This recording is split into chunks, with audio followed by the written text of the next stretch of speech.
चोळाप्पा आणि स्वामी समर्थ यांच्या भक्तीची कथा।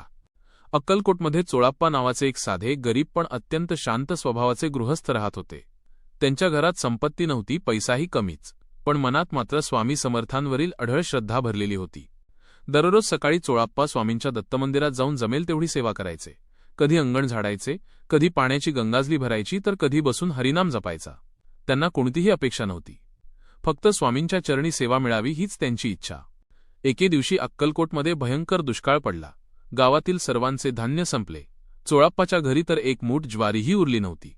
पत्नीने चिंतेने विचारले, अहो, घरात काहीच नाही, उद्या पोटात काय जाणार? चोळाप्पा शांतपणे म्हणाले, स्वामी आहेत ना, ते सांभाळतील। त्या रात्री ते स्वामींच्या मठात गेले, तेव्हा स्वामी समर्थ बाहेर दगडावर बसले होते। चोळाप्पा दुरूनच नमस्कार करून उभे राहिले। स्वामींनी त्यांच्याकडे पाहत म्हटलं, अरे चोळाप्पा, एवढं चिंतेचं ओझं घेऊन का उभा आहेस? तुझं घर मी पाहतोय। चोळाप्पा काही बोलण्याआधीच स्वामी अचानक हसले, जमिनीवरून एक मूठ वाळू घेतली आणि ती चोळाप्पाच्या कापडी पिशवीत टाकली।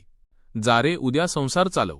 चोळाप्पाला समजेन असं झालं, पण स्वामींच्यावरचा विश्वास मोठा होता। ते घरी गेले, पिशवी पत्नीसमोर ठेवली। पत्नीने पिशवी उघडली आणि चकित होऊन ओरडली, अहो, धान्य, इतकं धान्य कुठून? पिशवीत सोन्याप्रमाणे चमकणारी भरपूर ज्वारी होती। चोळाप्पा हसले, ही स्वामींची करणी, त्यांनी माझ्या पिशवीत वाळू नव्हे, कृपा टाकली। त्या दिवसापासून चोळाप्पाच्या घरात कधीही अन्नाची कमी पडली नाही। जिथे श्रद्धा असते तिथे चमत्कार आपोआप होतात, हे सत्य स्वामी समर्थांनी त्यांच्या भक्ताला त्या दिवशी दाखवून दिलं।